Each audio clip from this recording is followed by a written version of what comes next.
there are so many superheroes out there that have just nothing to do. I mean, we have Ant-Man.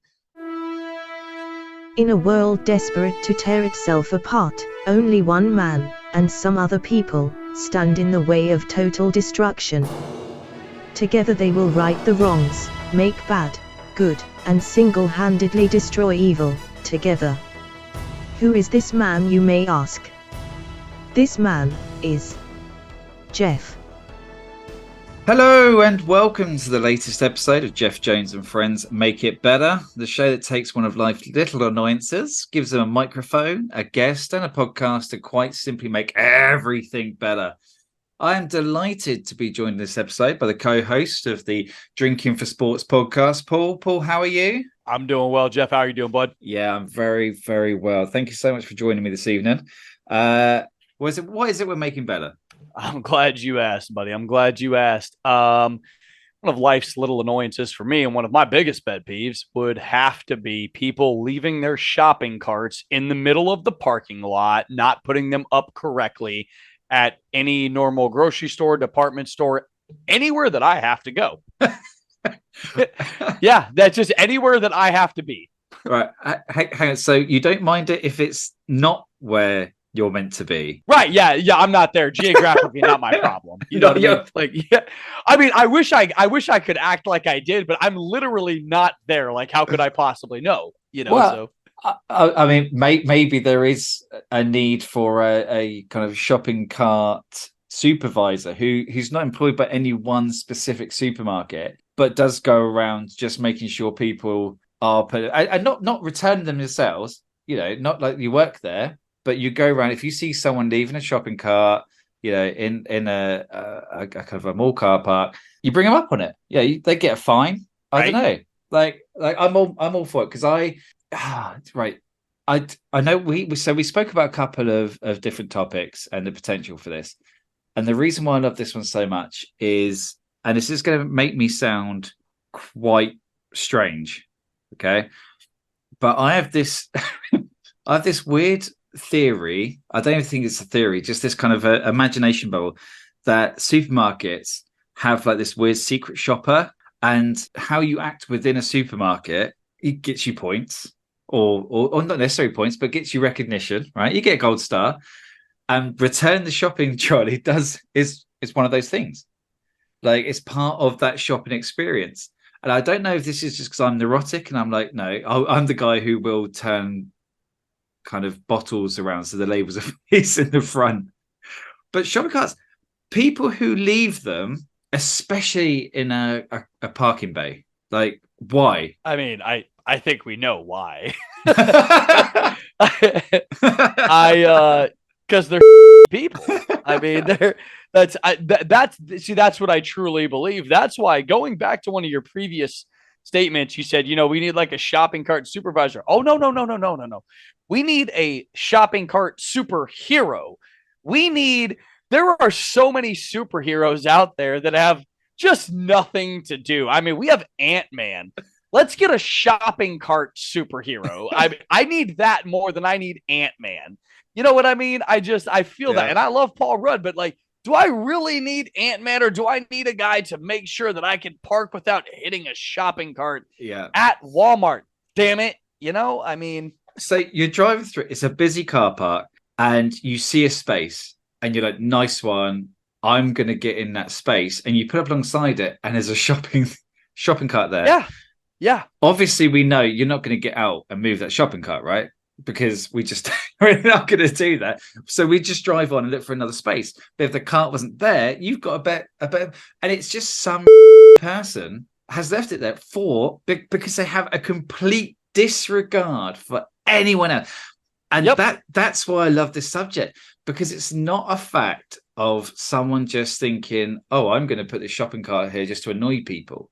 What they're doing is saying, I've used this, and there's two things. One, it's someone else's job to put it away, which is just mentality anyway, because like, why would you just want another human being to clean up after you? Because that's essentially what they're doing. They're just disregarding something they don't need and expecting someone else to pick it up, right? And the second thing is they're leaving it somewhere where another customer needs to go. And it's just like, and they don't care. It's just someone else who needs to get on with their day, and they're preventing that person getting on with their day. Yeah. Oh, yeah, absolutely. And if you don't, when you leave the trolley, even if they're like, oh, well, do you know what? The bay to leave the trolley it's so far away. I haven't got the time to walk there. Fair enough. Put it somewhere that is just out of the way. Don't just leave it that is going to block someone else's usage of a public space or private space, parking space, whatever. That mentality, I can't understand it. Oh, I can. Oh, I can. I was born and raised around that mentality. That's why I distance myself from it as far as fucking possible. And you know, and everybody that knows me on a personal level knows that I am not a judgmental person. I am an opinionated person, but that doesn't go to like a judgment or things that you do and don't deserve. But no, if you do that sort of shit, you're a selfish person, and Yeah. there's not a single argument anybody could make. I've heard every bit of it. Like that, nothing you Yeah. could say to me of why you have to leave your cart that was provided to you to collect your groceries or your department store nonsense that you can afford that 95% of the planet can't, type of shit. And if you just refuse to do the littlest things to make it easier on the next person that Yeah. comes after you, it's selfish. Period. That's it. It doesn't mean you're a dumb person. Because I can't say, you might be selfish and lazy. Doesn't make you dumb, but Mhm. it is selfish and it is lazy. Yeah, it is, and it kind of conceited in a way that.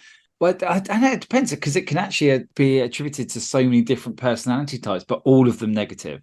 But have you seen Yes. the? I think it was on Reddit. I'm not a big Reddit person, but these things find their way into the mainstream conversations. And someone posted about a shopping cart theory of you are under no legal obligation to return a shopping cart. Like to where it is. You're not. So it purely comes down to if you are a good enough person to do a selfless act, something that takes time to return it, because anyone and everyone can just leave it. But if you think, hang on, no, I'm going to move this out of the way of other people, make an employee's job easier, or whatever it is, that makes you a good person. It's like the ultimate good versus bad. Like you're doing something which has zero benefit to you by returning it. It has zero benefit to you, but it does have benefit to other people. And that, as a moral compass, I think is probably spot on. Like if you choose, no, I don't want to, I don't have the time, I'm not going to do it, it's not my job, someone gets paid to do this, any of those kind of thoughts or mentality, then you're just thinking about you. If you just walk it back, put it in, takes a minute, then you are as at the heart of it, at the pure root of it, of the soul or whatever you want to call it, just a good person. I love that. Is there? I'm glad you said that because it brings something up that I've experienced not only in my business and things like that. But do you guys have anything like squatters laws there? Anything? Does any of that ring a bell? Yes. Yeah. Is So there? if someone lives somewhere for a certain amount of time and is not challenged on it, then they own it. Or so I'm not fully up on it, but yes, we have something. So I own some rental properties here, and I had a situation come up recently. Lots of folks know through my social medias and stuff because I'm a pretty open guy. But that's neither. No, this is nothing about me, but about the squatters laws. At least in my state of Arkansas, somebody can live in a property for 3 months, pay no bills, be held accountable for absolutely nothing. They can trash whatever they want to. They could burn that building to the ground and never be held liable for it at all. Just because as a man who does a lot of law upholding for a living, I was dumbfounded that this is real. That's And so mental. that's one of those things that it's like, Sure. Can you legally do that? Yeah, you can. Does it make you less of a piece of human being? No, no, it doesn't. You're a and granted, like maybe the joke's on me because I'm the one paying for it, but I'm like, I still go to bed not hating myself as a person. Yeah. So Yeah. there's that, like, because does anybody go, oh man, I haven't paid rent or my mortgage in months. This is so awesome. I'm such an awesome person. Like, no, like everybody would prefer to be able to afford that sort of thing. And maybe some people are just in different lifestyles. And, that's why I don't judge that. But nobody goes to bed going, man, I screwed this guy out of 3 months of rent and I feel good about it, No, I think they do. I think there are They do think people. they do. They do I like it. Well, Yeah. not everyone, not everyone. I think there are people who There's just no shame anymore. they enjoy what they consider playing the system, and they find a loophole or they find a reason. So yeah, okay, I'm not going to pay anything for 3 months yet. Can do whatever I want, and legally there's nothing wrong with that. To me, I mean that's mental. Like the fact that they don't own that piece of land, that property. Yes, they have rights as someone who pays Sure. rent. If they pay rent and can do things, then yeah, they have the right then to do a certain amount and live in things and live in comfort and have things working. Yeah, that's fine. But if you're not paying for it, and that is what from the outside, what appears to be a massive loophole is like, well, I'm just not going to pay for 3 months. They can't kick me out. They can't do this, and I can do whatever the hell I want.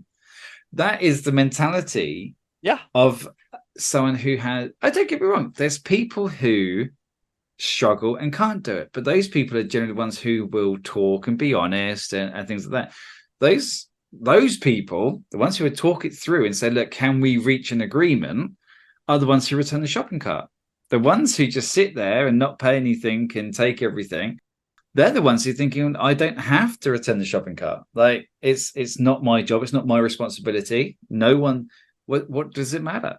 And they'll probably push a shopping cart into a small child as well. I could not agree with you more than that. And this is definitely not a toot my own horn kind of thing. But you said the folks that will talk it out, things like that. I don't love to admit that there was times in my life that my finances were not the same that they are now. And there was a situation that happened when I was in college. I was about halfway through, and I lived at a very small kind of family owned apartment complex in Fayetteville, Arkansas, outside of my college. And I came on some financial strains. Could I have hired a lawyer and just them over on rent for no reason? Absolutely, I could. I called the landlord. I knew her son, and I told him about my situation. I called the landlord. I said, "Hey, I'm having some situations here right now. Is there anything that I can do?" And you know what? They helped me, and they let me. I mowed the property. I did bush work and stuff, landscaping, and they made it work with me. I was happy to do it. I did. Why? I didn't have a job. I didn't, that's why I had financial constraints. I didn't have work. I got let go. I was a manager at a local pizza place, and it just, you know how that stuff goes. And so I called them, and they just said, hey, if you'll mow the lawn and do this and that, and we worked together. Yeah. It never crossed my mind to just not pay them and assume Yeah. that's only their issue. Like, well, I guess I'll wait till you kick the door in. Like, no, I called them. I said, hey, is there something we could work out? They helped me for 3 months through a whole summer until I found another job. Yeah. I did landscaping for them at that property, other properties, and it all worked out. It was great. And you know what? Now, as a property owner, having that experience, if someone did come to you and say, look, I'm having problems, you are way more likely to say, okay, let's look for a solution. Absolutely. Because we've done it multiple times. That's what humanity is, right? Yes. It's people instilling kindness and love on people and understanding and saying, okay, look, I appreciate this is a rough time, and helping them out. And that's what the world needs more of. It's the people who, and don't get me wrong, I also understand, I'm not naive enough to believe there's people who don't just put their head in the sand and say it's okay, everything will be okay, everything will be okay, everything will be okay, and it's not okay, and it gets to a position where there's two parties at logheads. That's fine. I I get that, and that's generally due to lots of circumstances. But it's the people who just like, you know what? I'm not going to communicate. I'm not going to talk. This is how it is. Oh God, the whole I know my rights, and usually those rights are wrong. They don't actually know them, but then you do get some who, if the actual laws are flawed, and they know, and someone like that knows about it, then they're going to exploit it, and that's when it gets really muddy between the renter and the rentee, and who's in the right, who's in the wrong, because everyone's going to pick a side, right? That's just the way life is. But I do think, and this is why I knew the conversation about shopping cart was going to go this way, because it is purely a mentality. Yes, it is. It is the purest form of I don't have to do this, but I will. If I choose not to, then it's because I'm too self-involved. And this goes from what we're talking about here with renters to other things. Dropping litter is one of my. I hate it. Just hate it so much. Like I actually know the thing I hate the most. And I don't know if you get this in the States. So you own dogs. I own a dog, right? I generally walk my dogs in woods and fields and things like that. So if he takes a crap on the floor, he's actually really good. He'll go off into the woods. He'll take a crap. I'm never going to find it, right? He's good like that. He won't very rarely do it in a pathway and things. He's a rescue, but people here will scoop up dog poo in a plastic bag, and instead of holding it until they get to a bin, they will leave it on the floor. They'll tie it to a tree. They'll leave it somewhere. And so what they've done is taken something which, think about it, if it's on a pathway, it has to be picked up. If it's near woodland or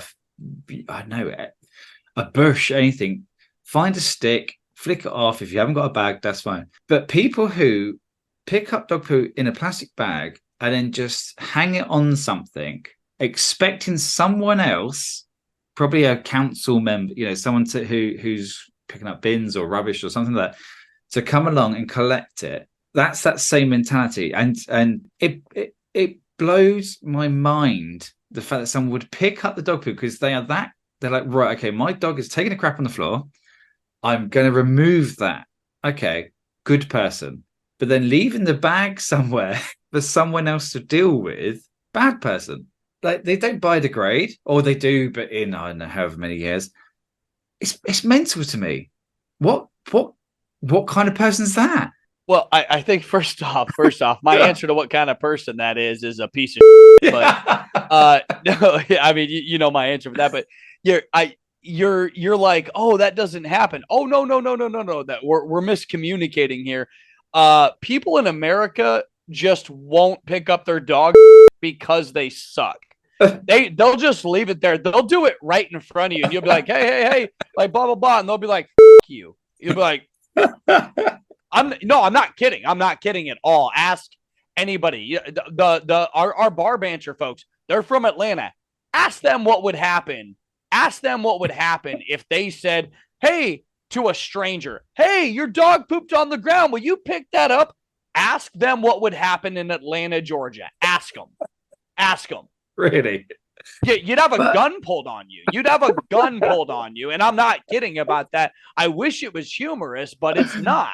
It's here. I mean, I had a guy. His dog was pooping in my yard on my property, and my daughter was sick. I was home one day for work. It was probably 9 a.m. My daughter has been up all night. She's been sick all night. I finally got her down 7, 8 a.m. and I'm asleep on the couch, and I hear this crazy barking, and my dogs are very well trained. They don't bark a lot, and I just hear them going crazy. They're going crazy, and they're in the backyard. I said, what is going on? Well, there's a dog in my yard, and he's pooping in my yard, and his owner is right there. His owner's right there, like walking him, and I go outside, and I was just like, hey, what's going on? He goes, oh, my dog really likes your yard. That's And okay that's then. all he said. And I was like, okay, so are you going to come in and clean it? And he looked at me and he goes, you already have dogs. Yeah, mine don't in the front yard outside the gate. Like, are you kidding? What you It, need to do is find his house, go oh, I to know what house he go is. I know where his house go is. to his Yeah. front garden, and you need to take a dump on his garden. And when he comes out and says what you're doing, say, Yeah. well, like you dump, so you know exactly how to dispose of this. Yes. You're well trained in this. That mentality, that's even beyond that's beyond me. Like, How about the fact that you're on my property and I'm asking you why you're here? Because I'm not a public park that has a dog yeah, pooping sign out here. So whether I have dogs or not, you know what? I clean up after mine. I never agreed to clean up after yours. yeah. Well, Yeah. and actually, that is the thing, isn't it? Like, yes, it's your property, right? Which is one thing, but also the fact that he has a dog, it has defecated on someone else's property or a pathway or wherever, and he has chosen not to pick it up. And if it was on the pathway outside your house, still, don't get me wrong, still unforgivable. Still pick it up because your dog has made a mess, and what if my kid runs through that, right? Whatever. But that is one thing. The fact it's someone else's property. I mean, look, maybe I'm a Brit. Maybe I've seen too much news, but I'm pretty sure in America people get like shot for less than that, right? Like, They do. They do. And I live in a very gun friendly state. A very gun friendly state. I'm an easygoing guy though. yeah, I'm glad that didn't offend. But no, that Not at is all. the case. Like, I saw viral videos of the inverted commas Karens kind of going off on lesser Yep. stuff than this, but morally, Yep. that's not even morally. Just, well, yeah, it's morally, but just be a decent person and clean up your dog crap. Like, I don't know. That's another thing I'll never understand, but it does come down to basic human decency. Just like where I take my dog, I'm very lucky where I am. So I'm near the ocean, I'm near woods, lots of kind of green areas. I take my dog to this big wood because he's so nervous, so anxious from being a rescue. Yeah, he's seen some. So we take him here because we've chances of seeing people is more remote. There's a car park, and to get to the car, and then to get to the main woods, there's like, I don't know, 50 yards, something like that. Guaranteed. So all the dogs, they get out of the car, they go for the car park, and they get to this stretch of it's still green, but it's not the woods. And that's obviously they're desperate for a crap because they've been waiting for it. They've been waiting for the water to go for the crap, and it's littered with dog poo. And there's a sign which literally says that we don't want you to use plastic bags. Just flick it out into the goddamn undergrowth. Yeah, it is littered with dog crap because people are just like, oh, my dog's taking a crap. It's fine. And it's like even that. So it's not a pathway. It's a public right of way. Yeah, anyone can walk there, but it's not somewhere where people play or you're not walking on your way to work. It's not that kind of thing. But someone has said, look, just for the respect of other walkers, just if your dog takes a crap, just flick it off into a bush. How difficult is that? It's the woods. There's literally sticks everywhere just to flick it off. It's like playing golf. It's actually quite fun. But the amount that's just there. And the amazing thing is, during the rest of the walk, these woods are massive. You never see any dog crap because they've all done it in this 50-yard space. There's kind of 50 yards by about 8 yards kind of wide.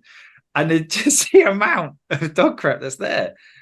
It's unbelievable. But yet there's woods either side. Oh, there's kind of bushes and everything either side. Absolutely mental. You have to imagine, it becomes territorial for them. It becomes territorial for them. So of course it's all in one area. Even in my own yard, which I don't have a big yard, but in my own yard, I don't know why, but they poop in one area, like 8 by 8. And it's, of course, it's right next to all my daughters' toys outside and they poop right there. But I will say this, I didn't realize when I got on this podcast that we were going to make a correlation I've never made in my life. And I'm not a surprised kind of guy, because I feel like a guy that, pays attention to shit. I didn't realize we made a correlation between people that don't pick up dog and people that don't put their carts away.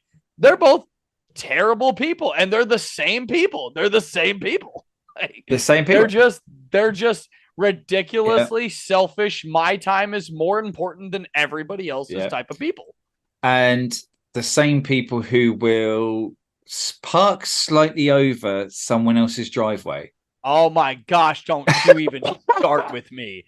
Don't you even start. Oh, well, I got a big truck. Then buy another fucking car if you don't know how to drive it. I got a big truck too, and I still park between the damn lines, man. Yeah, that's it. Exactly the same mentality of, hey, doesn't matter to me. Yeah, they still got room. It's fine. That's it. Just people who generally litter. Like, there's a bin, a public bin, just, I don't know, feet away. Why are you just throwing stuff on the floor? Dude, is people flicking cigarette butts a big issue there? Because it's disgusting here, and it pisses me off so much. And again, I like an occasional cigarette. I also was a smoker for a long time. Cigarettes don't bother me at all. I'm not judging cigarette smokers, but I play disc golf. I don't know how popular disc golf is there. I know it's there. I've been there. Yeah. I know it's there, but disc golf, it's like golf with the Frisbee. And in every park we go to, just massive amounts of cigarette butts. Yeah. And if I play with somebody and they flick their cigarette butt, I tell them you can pick the cigarette butt up or you can play on another fucking card. Because my wife's a park ranger. Like, I'm not dealing with this. Like, it's gross. There's no reason. Put it in your pocket. You brought it in. There's a rule about disc golf. If you bring it in to the park, you bring it out. You take it out.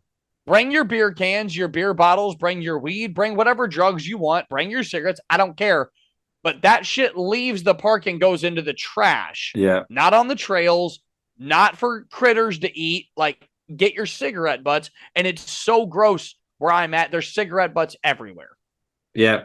No, I totally agree. And, I used to, so up until a year ago, big smoker, would always, if there wasn't somewhere to put it, then it gets stubbed out into the cigarette packet, waiting for an opportunity to get rid of it.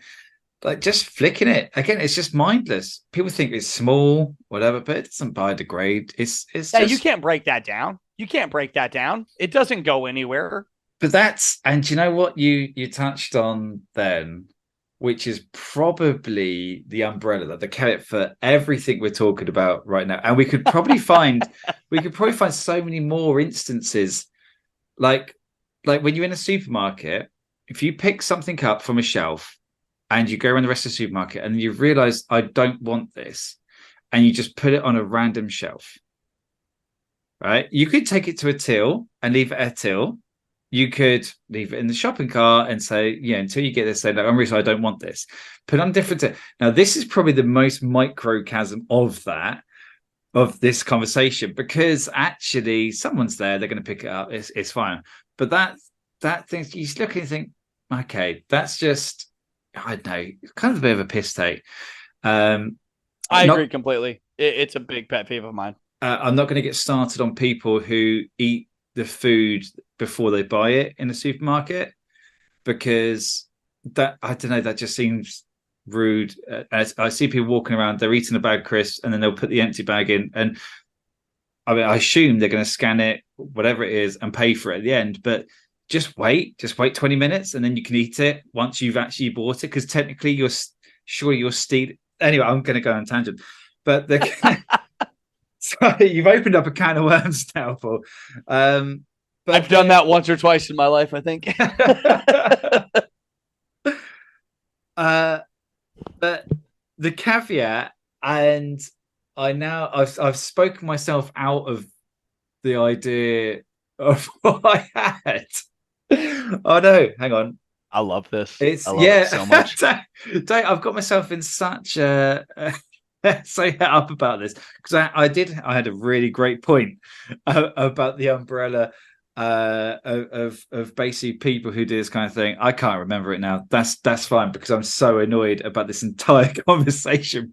I'm going to go to bed really off tonight. I'm not going to lie. Just people in general. People are horrible. If you're still semi trying to figure it out, I'm gonna give you my Swan Ronson algorithm of life. I've told my wife this. I said that there's about 6 or 7 points, and I could pick 3 of them for any human being. Any human being, you, myself, anybody. And with those 3 points, I could look at that and tell everything I ever needed to know about a human being, ever. And, you and I have had limited conversation, but I think you kind of know what I'm talking about. So, for example, how you drive, what you drive, how you act with customer service representatives that are getting paid minimum wage. I'm not asking you to kiss somebody's ass, but how you conduct yourself. How you act at a supermarket. There are things, and I have this whole algorithm that I could take 3 things. I can tell you everything I need to know about you.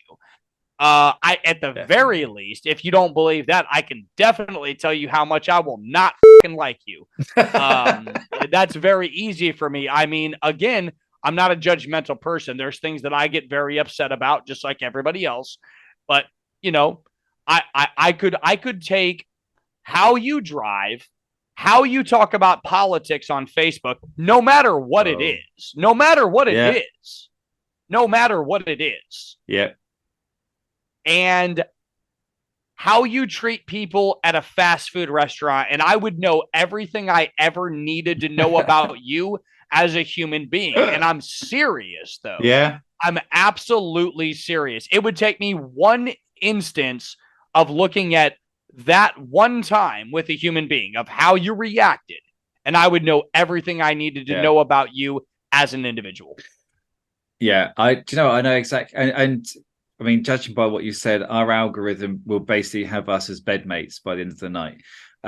There's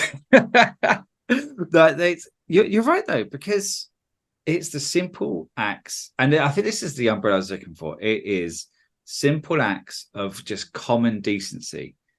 The times when you don't have to be a good person, but either you choose to be or naturally are. Now, I see myself as naturally a good person. I got kids, married, job. The world is busy, and you know what? The world pisses me off. And I have a podcast where I spend 20 to 30 minutes moaning with a guest about a subject, and then 5 minutes of making it better. Right? I'm okay with that percentage, because that at least that kind of that 10% of it, I'm trying to put good into the world. But in the real world, making good decisions doesn't generally, it's not a choice. It's just natural. You would hope so. Hope so. I think about there's certain times. So it's a case of that time when you see someone who needs help and you choose to help them, even though it could put yourself in harm or potential harm. The time when you see a homeless person and you give them money, even though you may need that. Like, there's certain times when, yes, that is pushed, and you can't always make that decision. But right. If you extrapolate from the shopping cart to the cigarette butt, the dog crap, all those things, if you extrapolate it out, then I think you see a good person. And this sounds psychologically insane to say it. But I think it's right. If you take people down to the bare bones, to the absolute 0.0 or 0.1 of these small details, like you're saying, you can tell a lot about a person just by another thing, like what you were saying about how they drive and how they talk to or about their partner in public. I think is a big one as well. Especially if you see the two differences in real life. Right. Things like that. It tells a lot about a person. And I'd like to think people are generally good, and if they're not, then there is reasons that they can get help for. Sure. The older I get, that thinking does get pushed. It gets tested because I do think some people are bad, but then I think, well, do you know what? Maybe their parents were bad. Maybe this was bad. Because in my mind, I want everyone to be good because I can't see why people are bad. Right. But again, that like when it comes to your kids, this is why your mentality has changed. Because if I thought somebody was hanging out with my daughter and they were a bad influence type of person, I don't care who their parents are. If you know what I mean, if I think you're a bad influence on my kid, it has nothing to do with are you a shitty kid or are your Yeah. parents shitty? I don't care. I just don't want you around my kid. And Yes. you know that's what I'm saying. And that doesn't I don't mean that to sound judgmental. I said when you have a kid, your mentality changes because it doesn't matter anymore. Yeah. Oh, I wholeheartedly agree. Like, yeah, talking about with me and my interactions, but yes, if my children, if they're in a relationship or if they're friendship group or whatever it is, social media, work, whatever it is, if that is a negative or a negative effect on them, then my levels of tolerance for people goes down awfully I don't mean quickly. to offend, but I don't care. This is not working for me and my family, or, a best of luck type of situation. But no, this isn't going to be around my daughter. Exactly. And I've had that conversation of, I'm sorry you are going through this. However, this can no longer be our problem. Right. Like, Yeah. Yeah. look, you've had the squishy bit and we've tried, however, it is becoming a negative impact. And we have to look after us. You need help, I'll Right. give you help, but I'll give you help separately from the family environment. Because Right. that's not well, my role as a parent. But to my children, and nice. I don't know. I mean, this is yeah, it's grand. Like I say, we're extrapolating this whole thing in so many different ways. But Paul, look, we do look. This has been a great chat. This is exactly why I chose this topic because it is the psychology of a human. Like it's good, bad, just the basic instincts of someone. But we do have to make it better. I know we do. I know we do. And I've been prepared for this. I've been Oh, prepared for really? this. Okay. Give me what you got. Oh no, no, no! Prepared for Oh, this is a terrible analogy. I am semi prepared for this. I have thought about this, but I'd love to know what kind of rhyme or do you got a platform of how we go about this, or do you just want me to go straight into how I think we solve this? yeah.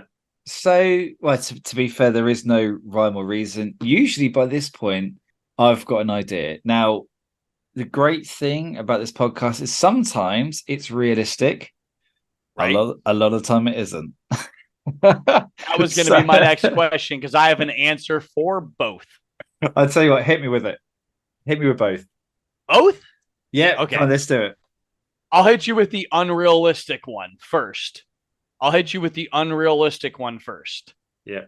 Uh, People will have to stop being terrible human beings, and they will have to understand basic business knowledge, like how inflation and things work, and how when you're a terrible consumer, that you doing things like that will raise prices for everybody else because the creation of jobs, which I want to be very clear, I love creating jobs. Yeah.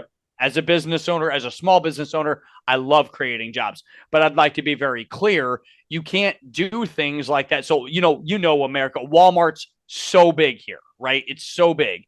But you cannot create an issue with prices on groceries and everything as you are contributing to it. And when Walmart, as everybody knows, they have a budget built in for people to steal from them. It's built in. Really? Yes, it is Yeah, of built in. course. Yeah, makes sense. My mother, and I won't say this because I don't feel like getting sued today, but my mother worked for a very popular cable and internet company here in the United States, and they had a specific raise of everybody's policy. As soon as their contract got up, there was an automatic increase. It didn't matter what the market was. It didn't matter anything.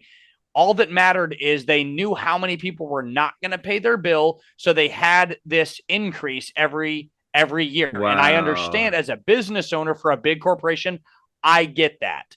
But for me, I would prefer that you go after the people that haven't paid you instead of going after people like me that have paid. That is exactly what we were talking about. It's that kind of sucks for me. So my unrealistic answer is human beings should stop being terrible. They should stop not understanding basic common knowledge that if you over a lot of people in any industry, that will raise the price. Yeah. I didn't go to business school to learn that, but it was about the first thing I learned. If you screw people over, prices are going to raise, period. That's just how it goes.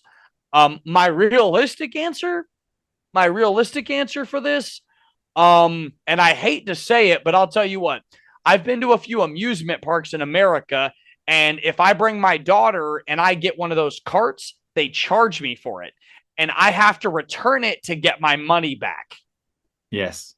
That's my quick answer, is that not so much money that it kind of, puts people in a bind, but enough money that you're not going to walk away with it. And I know that from my travels across the world through Europe and things like that, I went to Germany multiple times. They if you go to a beer store, you can return bottles and things like that, and that kept people from just smashing them in the street, right?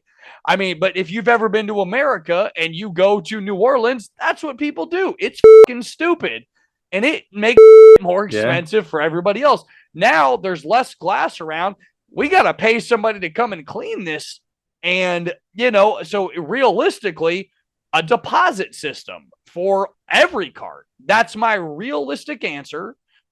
I hate to say that, but that's my realistic answer. So, first of all, I've been to New Orleans. You're totally right. I just saw some guy walk down the road with his trousers down. So he was on the path and he was dancing at a window to people that were inside with his trousers down. In England, that is indecent exposure. In New Orleans, it is here too. It's just nobody cares. In New Orleans, it's party guy. But that's by the by. Your first answer, I think, if everyone was just good people, this podcast is complete. It wouldn't exist. I would shut up shop happily right now. People are good, let's crack on. Although people would just find something else to be about. Let's face it. But no, so in the UK, so Walmart, they own Asda, which is I think the second largest supermarket chain next to Tesco's. Depending on the area, Tesco do have it's a pound. So one pound, you put it in the slot and you get your trolley, and it kind of has a lock-in system. It's purely done on areas where shopping trolleys are stolen the most, which are usually, I would assume, more impoverished areas where people just, they just wheel it home with their shopping because maybe they don't have a car, or maybe it's kids looking for some fun, whatever it is.